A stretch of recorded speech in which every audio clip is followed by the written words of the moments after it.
You must have 1,000 questions. Where's Rey? Something inside me is awake. And I need help. We are the spark that'll light the fire that'll burn the First Order down. I was raised to fight. For the first time, I had something to fight for. You've seen this place. Only in dreams.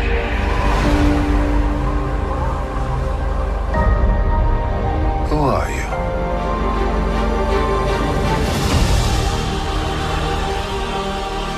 Something inside me is awake. What do you see? Light. Darkness. This is not going to go the way you think. Kylo failed you. I won't.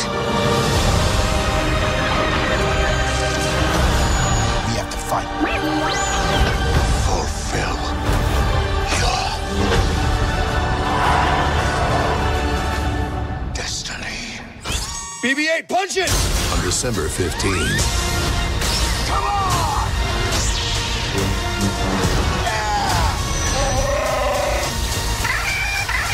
Star Wars: The Last Jedi. We've got animatronics, puppetry, physical effects. Yeah, it looks fantastic. This is a little evolution of the Crystal Fox.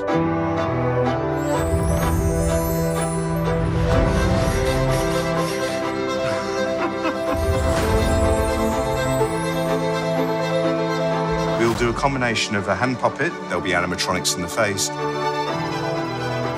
and then we will make a perfect version for CGI, who will then scan it to be able to bring her to life in any way that Ryan wants.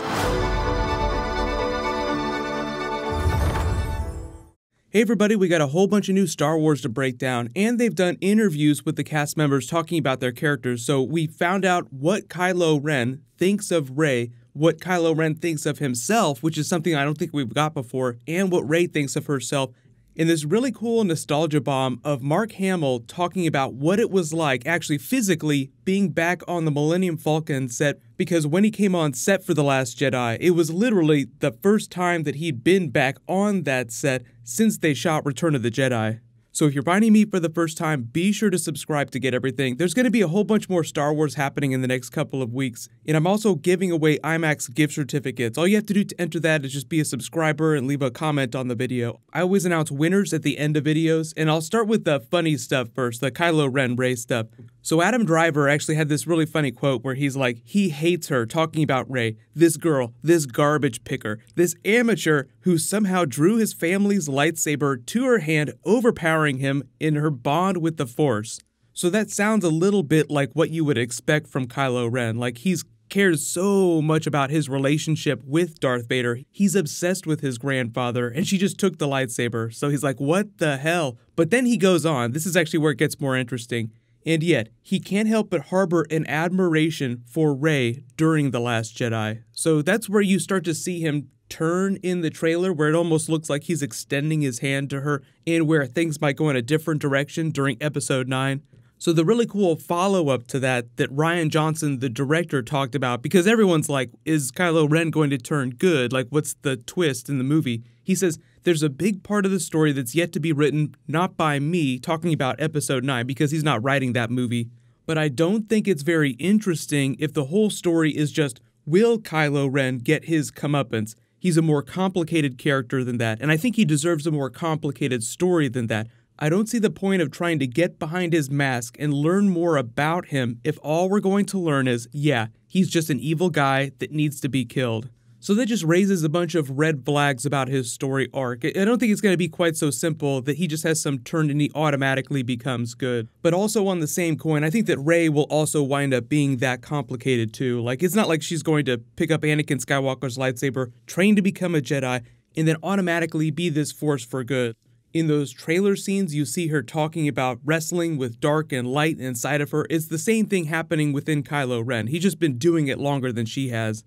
Then Adam Driver went on to talk more about Kylo Ren's backstory. He says, He's been aware of his ability in himself from such a young age that I don't think there's a lot of people around him who are on the same level. And when he says that, he's talking about when he was at the Jedi Academy, when he was very, very young. There just weren't a lot of people on his level, even at that age.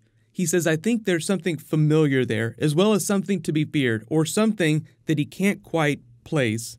You get a little more context for his relationship with his parents in their fight during the rebellion in the Resistance.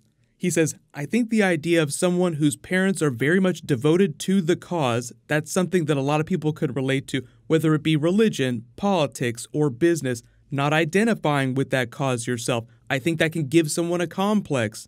Looking around and not seeing yourself and not identifying with what's around you, I think that affects the way we behave.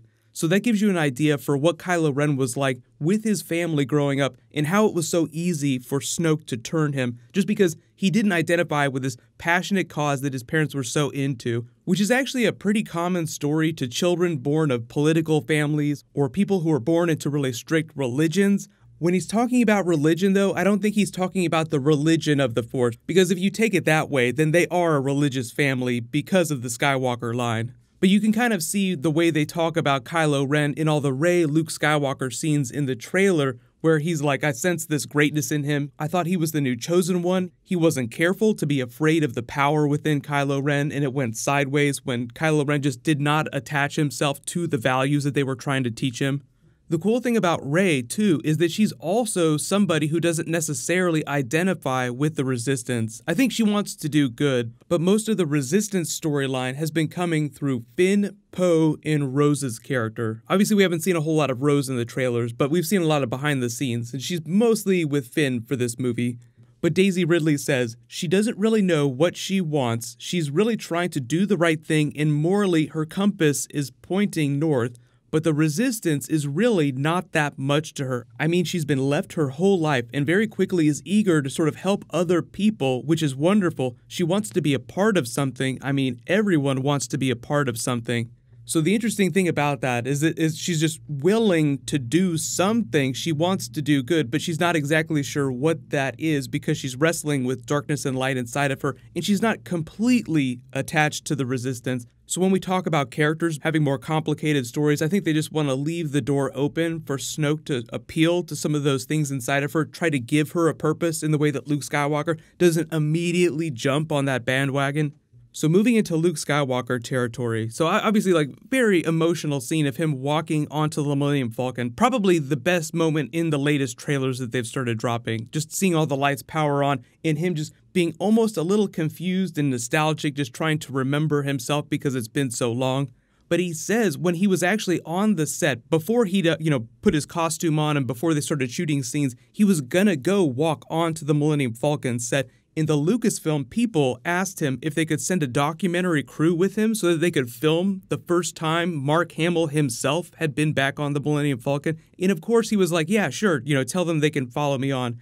And the way he described it is it was sort of like visiting an old house that you lived in when you were a kid. I mean, I just welled up with emotion and I said, I need to be by myself. He goes on to say, they had recreated it down to every last detail that I remember. The oil drips, the hanging pipes, just everything, the dice in the cockpit. One of his best quotes is he said, I figured when the prequels came out, plus a few years, people would just forget about us, but it never really went away. So you get this real sense that he's wrestling with the idea of being a pop culture god and like what that means to him and how he tries to give that back to the fans. He's on the press tour right now. They started in Mexico City. If you can believe it, there are people in the world that don't know that there's a Star Wars movie coming out. But everybody, let me know what you think of this. And I almost forgot the really cool news. You guys will probably be excited about this. This is going to be the longest Star Wars movie of all time. It'll be 2.5 hours. But what'll happen is I'll just do new Star Wars as we get new stuff, but just leave all your bonus video requests in the comments below. There'll be a whole bunch of Star Wars coming in the next couple weeks. Congratulations to Vega Thon, you're the latest giveaway winner. Please private message me on the back end of my channel so I can get your contact details. There'll be a new round the next time I post new Star Wars. But you can click here for that other trailer, and you can click here for all my Justice League Easter eggs. Thank you so much for watching. Everybody stay awesome. I'll see you guys tonight.